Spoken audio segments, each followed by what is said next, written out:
আপনাদের এনসিপির পক্ষ থেকে সারাদিন আপনারা সংবিধান সংশোধন ছাড়া, আপনারা গণভোট ছাড়া নির্বাচনে যাবেন না, সোজা সাপটা কথা বলছেন। ভাই কিন্তু একটা সুন্দর কথা বলছে যে এই যে যেগুলো খুব দ্রুত ইমপ্লিমেন্ট করা যায়, নির্বাচনী ব্যবস্থা ঠিক করা, মানে বিচার বিভাগ ঠিক করা, অনেকগুলো ব্যাপার আছে, সেগুলো নিয়ে আপনাদের পক্ষ থেকে দাবি কিন্তু এরকম স্ট্রংলি নাই। আমরা নির্বাচন কেন্দ্রিক দাবিটা আমাদের পিআরের বিষয় দেখেন। এখন কিন্তু পিআরের পক্ষে দাবি করছেন, বাট সে নির্বাচনী ব্যবস্থা সংস্কার করার জন্য যে আইন করার দরকার নাই। নির্বাচনী ব্যবস্থা সংস্কার আপনি দেখেন, আপনি এই সরকার কোন আইনে আছে, মানে এই সরকারের আইনি ভিত্তিটা কি? আমরা তো একটা মানে স্ট্যাটিক অবস্থা এখন আসি নাই।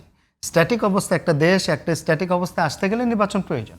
নির্বাচনটা আমরা একটা সুষ্ঠু অবাধ নিরপেক্ষ নির্বাচন করব। সেই নির্বাচন যেন কারো দ্বারা মানে একেবারে ম্যানিপুলেটেড না হয়, সেজন্য কিন্তু আমরা আমাদের অনেকগুলো প্রতিটা রাজনৈতিক দলেরই প্রস্তাবনা ছিল এবং এনসিপির একটা বড় প্রস্তাবনা ছিল যে উচ্চকক্ষ নিম্নকক্ষ পিআরের ভিত্তিতে হলে যেখানে একটা রেশিও অনুযায়ী, ভোটের রেশিও অনুযায়ী হলে পরে এখানে হয়তো আমাদের কিন্তু এটার আছে, আমরা বলেছি যে এটা পজিটিভ দিকগুলো কি নেগেটিভ দিকগুলো কি।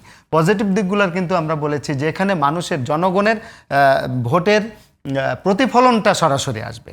রেশিও ভিত্তিতে হলে মানে প্রতিফলনটা আপনি তাহলে কাকে দেখে আপনার ওই যে অর্থের অপচয় হবে না, আপনার মাস্তানি হবে না, আপনার 10টা হুন্ডা 20টা গুন্ডা নির্বাচন ঠান্ডা এই পরিস্থিতি হবে না। এই জন্য কিন্তু আমাদের জনগণের কাছে প্রস্তাবনা। এখন সরকার কিন্তু এগুলি প্রস্তাবনাকে মূল্যায়ন করার জন্য বিভিন্ন কমিশন করেছে। এই যে ভাই বললেন ঐক্যমত কমিশন আর ঐক্যমতে আসতে পারলো না। তাহলে এই ঐক্যমত কমিশন কোনো ঐক্যমতে আসতে পারলো না, কোনো অর্ডিন্যান্স করতে পারলো না। তা তো বলেছে জুলাই সনদ দেবে, জুলাই সনদ দেবে। জুলাই সনদ দিতে এত দেরি কেন? আর জুলাই ঘোষণা যেটা হয়েছে এটাও কিন্তু আমরা বিপ্লবীরা কিন্তু এটাকে এই ঘোষণাতে সন্তুষ্ট না। আমরা কিন্তু বলেছি এবং জুলাই সনদের ব্যাপারে কিন্তু স্পষ্ট উল্লেখ করা হয় নাই। আজকে জুলাই সনদের আগে একজন বিপ্লবী নেতার উপর আক্রমণ করে আপনারা প্রমাণ করলেন, এই সরকার প্রমাণ করলো যে জুলাই সনদটা আসলে একটা মূলাঝুলনার কিছু একটা হবে। আমরা বলতে চাই যে এই জাতি মূলাঝুলনার কিছু মেনে নেবে না।